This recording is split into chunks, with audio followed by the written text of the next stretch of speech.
Good afternoon. Welcome, everyone. We're here for a solemn occasion in the midst of other solemn subject matter. But we are moving forward with our press conference today, being Monday, March 16th, 2020. My name is William Rowell, Senior Advisor to the Mayor. And I'd like to introduce the Mayor of the City of Annapolis, Gavin Buckley, with a reminder that we do have a debriefing and a briefing on the city's strategy for COVID-19 and the coronavirus. So this will be a shortened version of our normal length press conference. Mayor Gavin Buckley.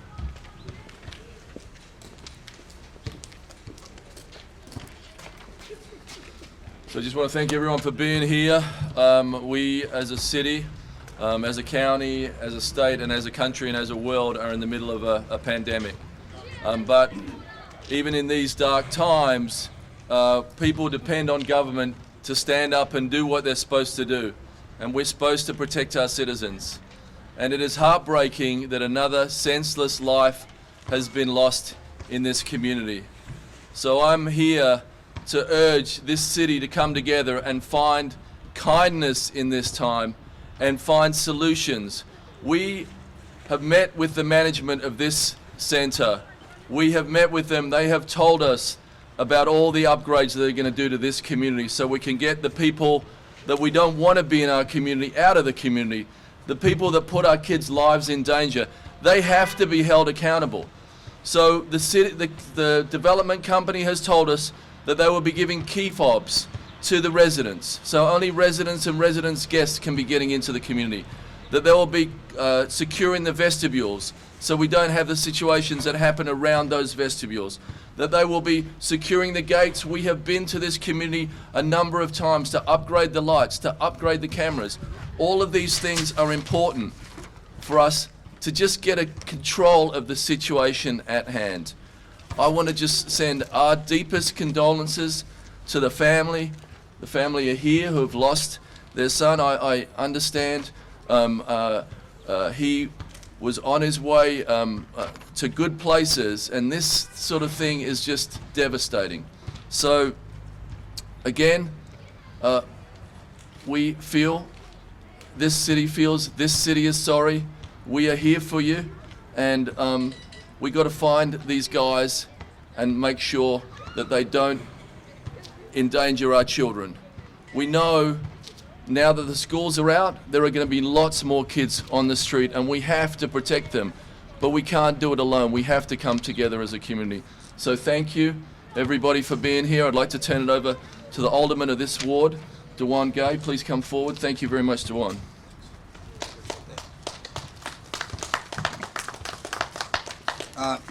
Again, I'd just like to thank everyone for gathering here today.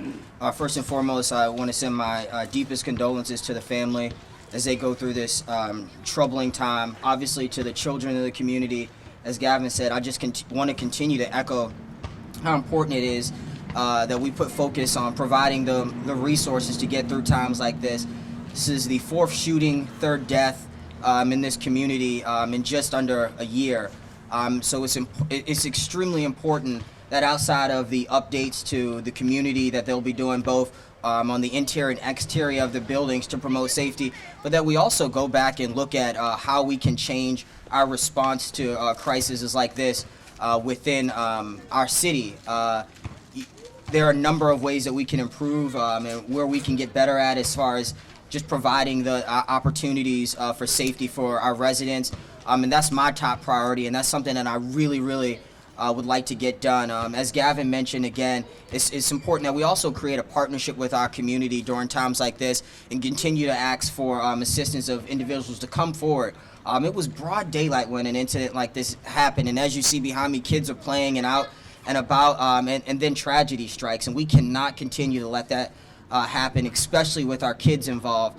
And then lastly, I think the most important thing for us to follow back through with is mental health treatment within communities as they deal with this gun violence on a continued basis. As I said, this is the third death that has taken place in this small community with over 300 kids in it. I mean, they have to deal with that constantly, whether they're here and returning to gun violence or whether they're here when it actually takes place. So that's my priority. I obviously will be working tirelessly to provide those resources, whether it be partnering with the county or state to get the funds necessary to come back to our community, to our communities, to this ward, and make sure that we show them that we are bigger than this and that we are stronger than this.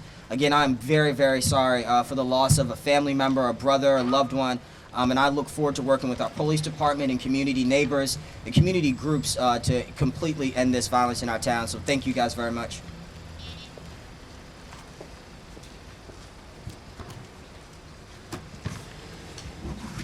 Thank you, Alderman. Next up, we will have Bishop Charles Carroll, who is also a member of the Gun Task Force of Anne Arundel County, who's putting a lot of work and energy into helping us curb this scourge of gun violence using a bunch of different strategies. So, Bishop Carroll. Well, here we are once again, the same situation, the same promises, and the same that we're going to get resources, and we need to get resources. We need to do it because this situation, it keeps happening over and over again. And to continue to come to say we sorry is really not enough. We have to get the resources so that this doesn't happen again.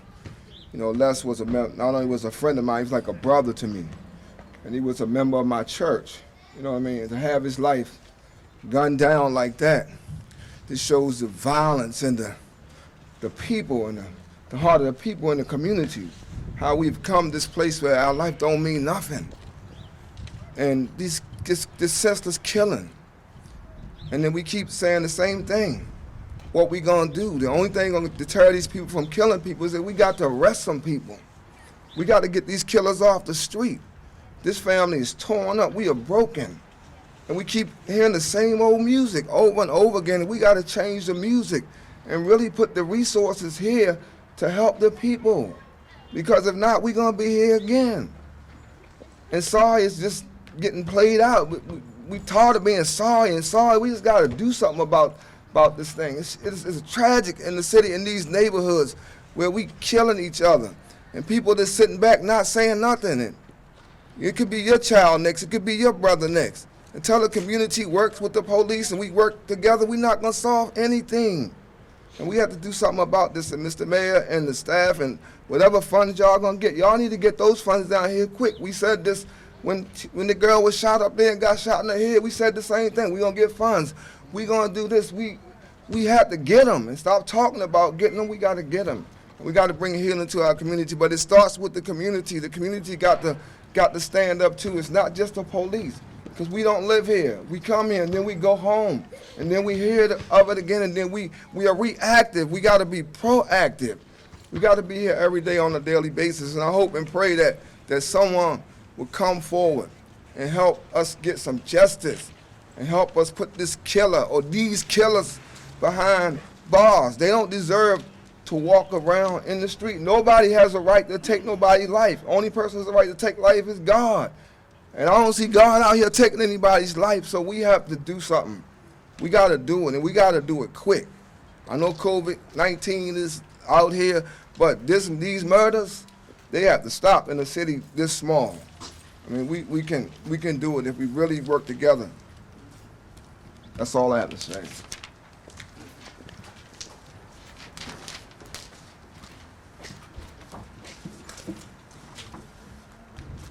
This is an emotional time, and we have a family member and brother who would like to share with us some words of remembrance, but also words from his heart, which I'm sure is extremely heavy right now.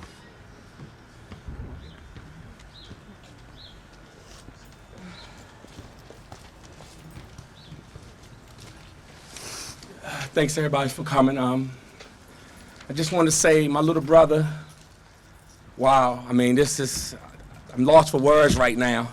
I don't believe this is even happening. But at the same time, you know, he put his life on track. He was trying to do the right things. My brother had a sickness. He had a real bad sickness. And that's not what we all take into account today, you know, that he has a sickness, and if he got some help, maybe we could have, you know, corrected this. But at the same time, you know, I just want to let the killer or the killers know that we're not after anybody. We're not retaliating. That's not our job. We let the police handle their job, and you will be brought to justice. Every dollar I have, I will spend to make sure you brought to justice, but we're not after anyone. We're not after anyone. His son here, you know, he got nephews, nieces, brother, his mother, and he has lost his life over something senseless. I mean, come on. This is ridiculous. This is real ridiculous. I just want to say that we need to really fix these problems here. And like Pastor Curl said, we got no business keep coming back here over and over again for the same stuff. If it was downtown, it'd have been corrected. But by being in this neighborhood, in these neighborhoods, it get corrected when everybody feel like correcting it. But we're going to keep coming back over and over and over. And I'm just hoping that at some point in time that everybody get the picture here and realize that what happened over here to this man was somebody's father. It's going to happen over and over again. Over and over again. It's not going to stop. It's not going to stop. And I just hope that everybody get the picture here and realize that it needs to be some change here. Some real change. I have nothing else to say. Thank you for allowing me. Hello, everyone. Thank you. My name is Alex Chu. I'm the uncle of the deceased, my nephew, Les. Certainly, we are very, very sad and heavy-hearted. We just also like to know, I'd like to thank all the support that we've been getting throughout the city, our co-workers, family, friends, a lot of people from all over the nation. This situation certainly have to change. It's constantly going on in all our communities. Like my nephew said, you know, we certainly want to go about this the right way and let the authorities hopefully bring this gentleman or individuals to justice. And that's all we want, and we'll be pleased with that. In the meantime, yes, we just gonna have to take it day by day, time by time, and we definitely have the support of everyone, family, friends, and keep your faith in the system. And we thank you much, and we just constantly keep us in prayer. Thank you.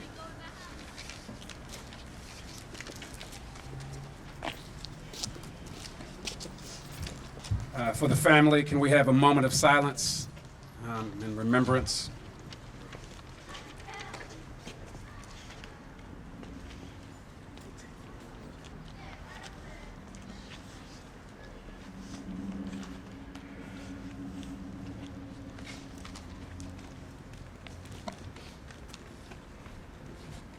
Next, we will have our public safety chair in the city of Annapolis, Alderwoman Rhonda Pendell Charles, who will speak on not only her work as a public safety chair, but as someone who does a lot of work in communities, most notably with Street Corner Ministries. Thank you, Mr. Rao. First of all, we'd like to offer our condolences, our sincere condolences and sympathies to the family and friends of the gentleman who was killed yesterday. We take every single act of violence to heart. As your public safety chair, I keep in close contact with our elected officials as well as our public safety officers to make sure that our communities remain safe. I know that the police are actively investigating this matter. We hope for a resolution quickly as far as someone being arrested and finally prosecuted for this heinous act of violence. Also, as one of the co-founders of the Street Corner Ministries Coalition, this community has been adopted by John Wesley United Methodist Church which is right across the street, and Pastor Jerry Colbert is here today, and I'm not surprised. We offer an array of services to communities, especially from the churches who have adopted our communities. All of our public and subsidized housing communities have been adopted in the city. They're there for spiritual guidance as well as any other needs that you may have. As you know, because of the coronavirus, and I also work full-time for Anne Arundel County Public Schools in the Equity Office, today I was tasked with making sure that all of our public and subsidized housing communities, that our students who live there are able to walk to locations to get food. That's why I was a bit late today, to make sure of that. We do have one Clay Street area, and we're working on food for them. So we're trying to, as best we can, address all sorts of issues in our communities, no matter where you live, no matter where you frequent, no matter where your family lives. As part of the Street Corner Ministries, we also have folks on those teams, such as Miss Tony Pratt and others, who are available to provide names and services that can be helpful to our communities on all different fronts. It's a sad day for Annapolis when this sort of thing happens. But like I said, we take this extraordinarily seriously, and we will do all that we can to make sure that all of our communities continue to be safe.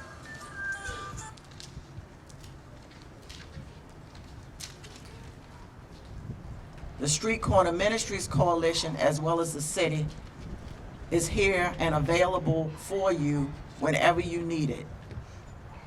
Thank you very much.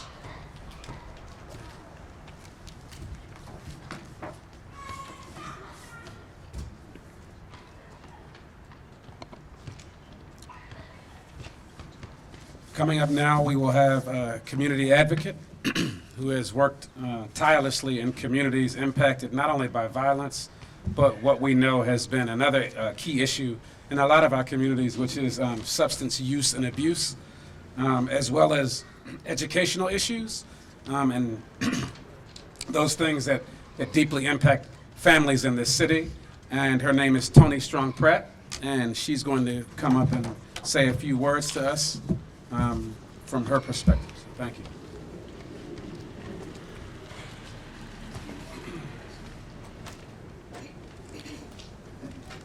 Good afternoon, everybody. Condolences to the family. Insanity, doing the same things and expecting a different result. Just a few months ago, we were here for another killing, senseless killing, lives taking lives.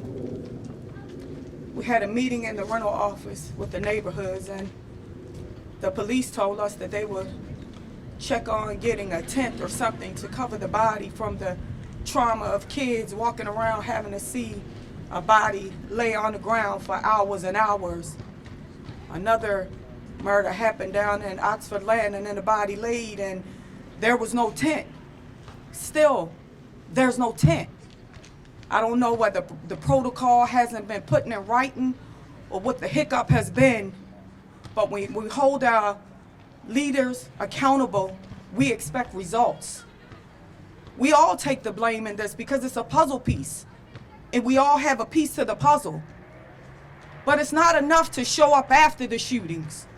It's more that we show up before the shootings. I've been advocating for wraparound services on all these sites: mental health, substance abuse, education, basic family needs.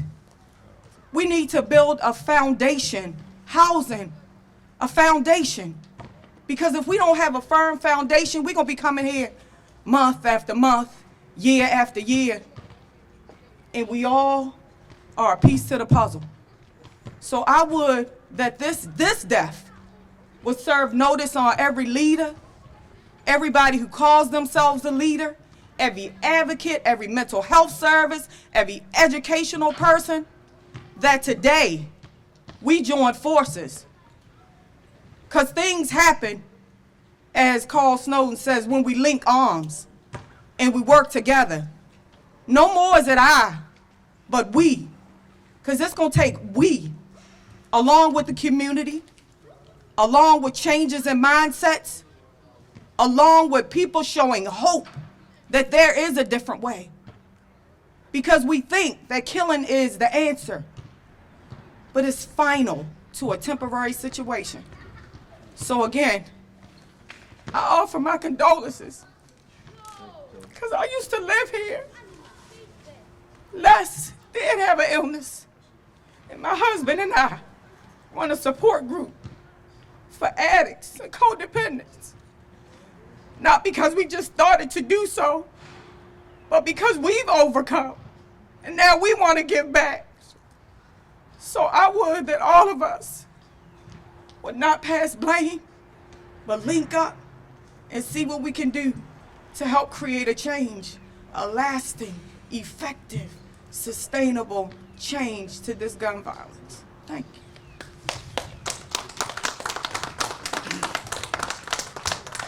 Thank you, Tony.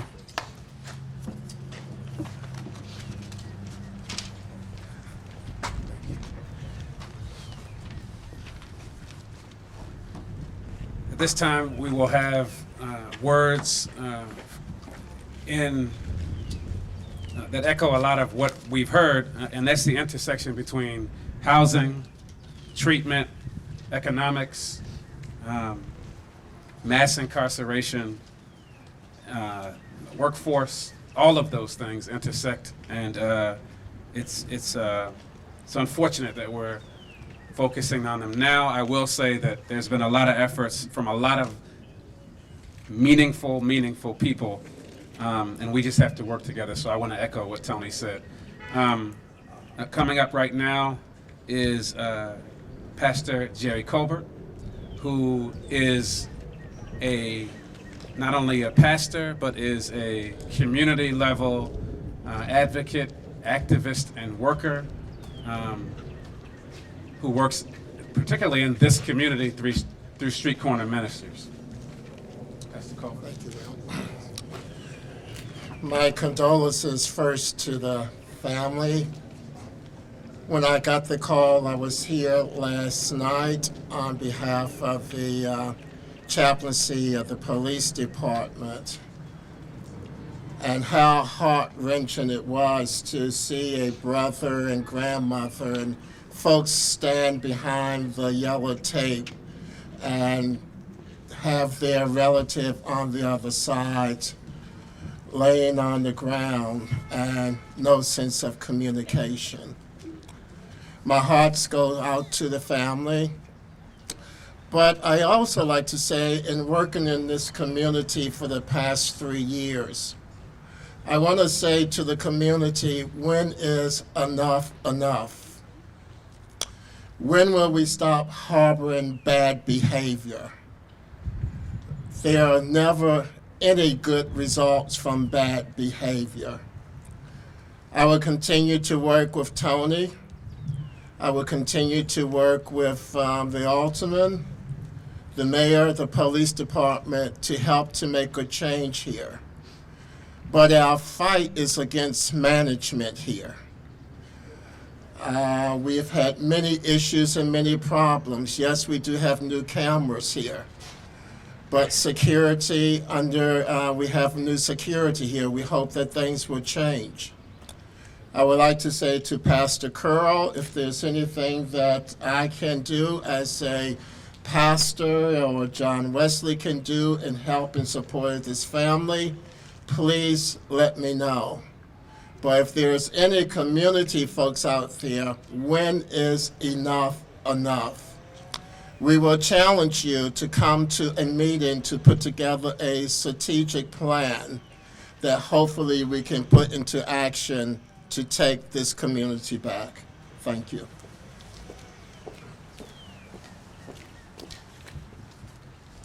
Thank you, Pastor Colbert. And next we will have a lifelong, probably, community advocate, Antonio Brown.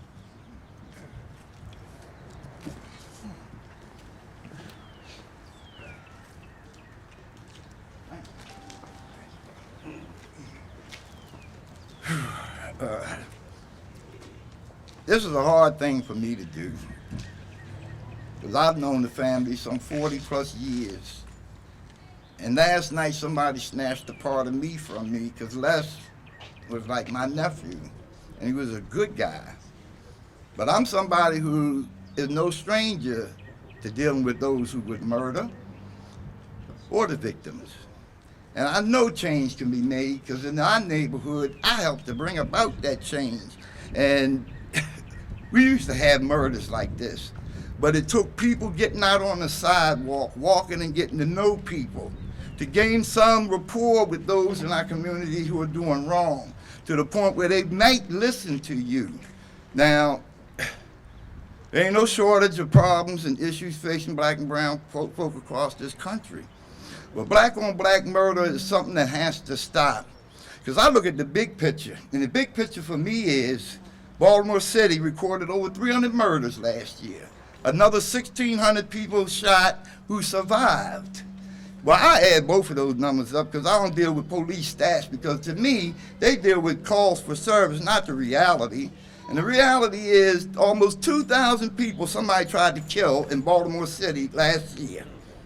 And this kind of stuff has to stop, because that's one city. You take them same numbers and multiply them for every city across America. And that means black folk are dying tens of thousands every year across this country. And this has to stop. We only a people of 30-some-odd million folk. And I wonder exactly when it's going to take to put an end to this stuff. And I know what it's going to take. It's going to take no lift service. It's going to take coming in these neighborhoods, walking these streets, getting to know these people, to where the drug dealers and everybody else have some level of respect for you, to the point where you can intervene in a situation like that and put an end to it before it happens. And I've been around 30 years dealing with this problem, not just in Annapolis, my hometown. I used to live right there, 4 Ben's Drive. But in Chicago, Cabrini Green, Amsterdam, and New York, and I've seen change that would blow people's minds from neighborhoods that were extremely crime-ridden, worse than Annapolis, although I've seen an uptick in crime in this city over the last 5 years. And I'm hoping it don't go back to the way it was in the 80s and early 90s, when this was really a commonplace thing. Some families lost all their children. So I implore everybody, enough with the lip service. Let's get to work. I helped found the Anne Arundel County Resolution Center, and some people need to take conflict resolution and be in these neighborhoods to where you can help somebody stop the action that they're about to take before it occurs. And that's basically all I say. All of us can shed tears, buy T-shirts and candlelight vigils. That stuff is not going to make that difference. It's going to make the difference when, especially our men, stand up and go in these neighborhoods and show these young folks exactly how to grow up and be men and resolve their conflicts peacefully. Thank you.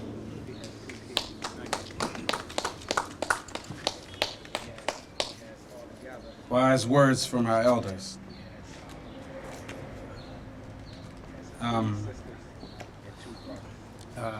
We have to speak on one of those subjects that's very important, relevant to our response to traumatic situations, but also our response to what unfortunately sometimes goes unresolved, and to offer a little insight and some possible work and help that will be done in communities like this in Annapolis. Octavia Brown is going to speak a little bit about some of her efforts.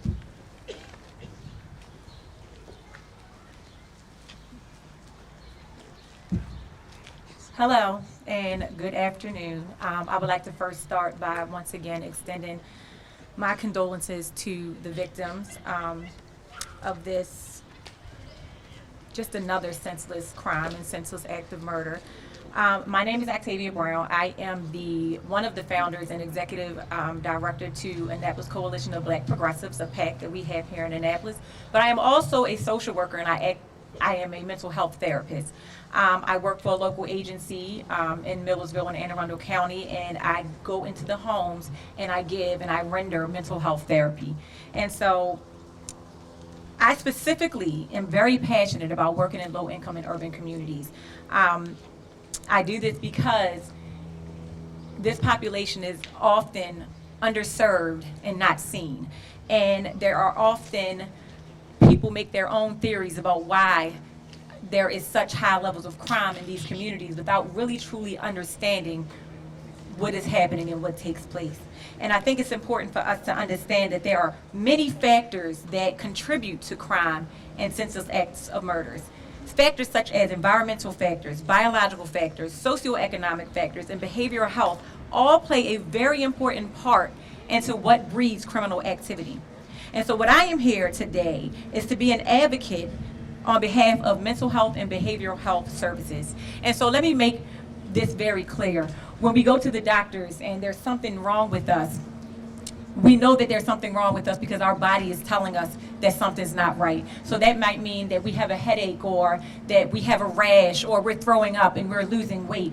That is clear that something is not right, and that person needs to go and seek medical attention to find out what is wrong. It's not that simple when it comes to behavioral health. And when we know that something is not right with behavioral health, just like with medical and physical health, the symptoms is your behavior. When something is going on, when we're engaging in acts of harm to not only ourselves but to others, that is a clear indicator that something is going on. But often, especially in these communities, we turn a blind eye and we just blame the person and we blame, people, but never ever taking the time to say, hey, maybe somebody needs help. So I want to first thank the people who came before me and spoke about how they are working and intervening in the communities. But mental health is serious, and yes, Black and brown people suffer from mental health as well, and it is very important that we serve and on behalf of those who are in need, giving effective services and things that work, services that work. And so at the agency that I work on, we are working right now to put together a task force where I have handpicked therapists, and I will train on how to work in low-income and urban communities to come and render services, mental health services, behavioral health services that is much needed in the community. Like Ms. Tony Pratt said, we need wraparound services. We cannot just depend on law enforcement to make change in these communities. We need all hands on deck. Thank you. Thank you, Octavia. Next up, we will have the Honorable Carl Snowden, convener of the Caucus of African American Leaders. Mr. Snowden. Thank you, Will. I want to first acknowledge the mayor, Alderwoman Rhonda Pendle Charles, Alderwoman Ellie Turney, and Alderman DeJuan Gay. Your presence here is important. It's important because it states clearly that you're concerned. Some people watch clocks, I watch people, and you pay attention, just pay attention, you see some things. Something is happening in this community and something is happening in our world today, and people have to be mindful of what we're seeing. Those people who pay attention know that something is happening today that didn't happen just a decade ago. It was a time that when you had this kind of violence in this community or communities elsewhere, people would be everywhere. People in these neighborhoods would be coming out, wanting to know what happened. It has gotten so normal that kids can go out and play basketball as if nothing has happened. There's a phenomenon that's occurring in this community, and this phenomenon we have to address. There are things that the police department can do. There are things that the government can do. But there are some things that neither government, police, or no one else can do. There are some things that we must do for ourselves. It is not the government's responsibility to raise our children. That's our responsibility. It is not the government's responsibility to be able to create a value system where we learn to value each other and respect one another. That's our responsibility. And to that end, tomorrow, 8 o'clock p.m., a group of community leaders are getting together, ranging from the NAACP, ACLU, the United Black Clergy, WISE, ACT, and a conference call. The purpose of this 8 o'clock p.m. conference call is to discuss what we, collectively as a community, can do to address the issues that are facing our community. This issue is not just death. It is the issue of how we as a community will empower ourselves to make a difference. The two things I want to end on is this. We had a late leader who once said the following, and it's so true. The late Elijah Cummings once said, "We are better than this. We are better than this. We as a community, we as a nation, we as a people are better than this. We must appeal to that which is good in us. Our clergy, who's been on the front line dealing with these issues, need to bring us together collectively as a community to be able to focus around what makes us better than this." And lastly, I want to thank Tony and I want to thank other community activists. The work that we have facing us is not easy. It is not difficult. But I walk away from here optimistic. Now that may seem strange for me to say this, but let me tell you why. Been around a long time and I've seen things, and death is not new to me. But there is something that's happening in our community that I want people to be well aware of. You see it in social media, you see it in the response of people. We're going to see people being energized and mobilized and organized as never before. And there will be a shift, one that I totally, absolutely support. The shift will be from depending on government and police to solve our problems to us as a community beginning to solve our problems in partnership with these individuals. Thank you and God bless. Thank you, Carl. Next, we will have the police chief, the City of Annapolis Police Department, Chief Edward Jackson.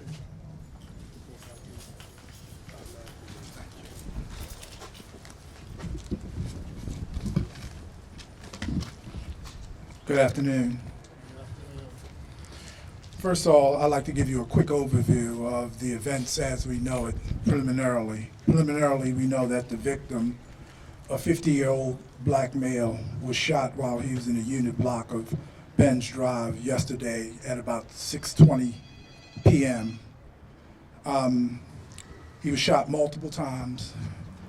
He was pronounced deceased on the scene. We are pursuing very active leads. My detectives, homicide detectives, have been working around the clock. They're currently working as we speak now.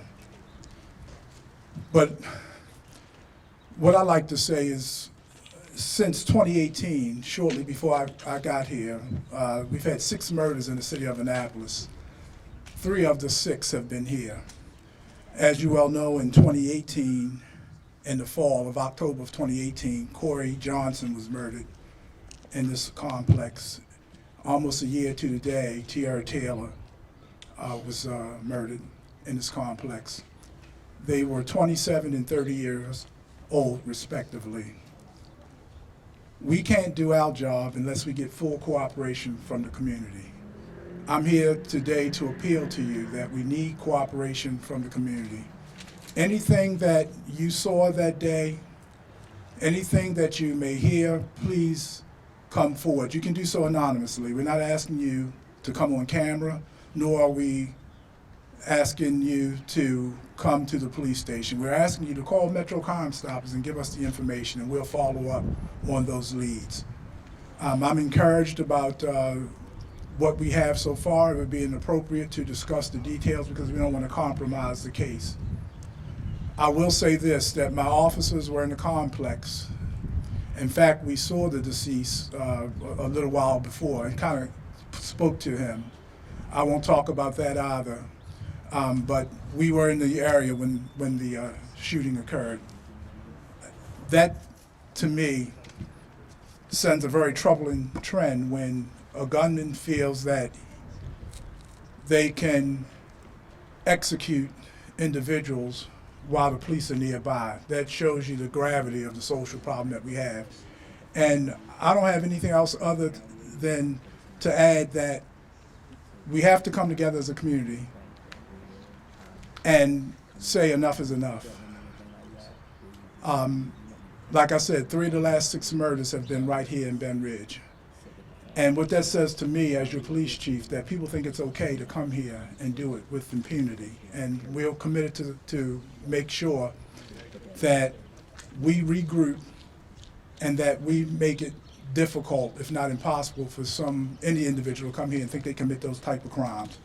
So just a quick wrap up, my detectives are working around the clock. We're pursuing all investigative leads that we have thus far. And at some future date, as we get updates, I'll gladly share them with you. But it'd be premature to talk about what we have right now because a lot of the stuff we're still trying to confirm. Thank you. Thank you. So before you all depart,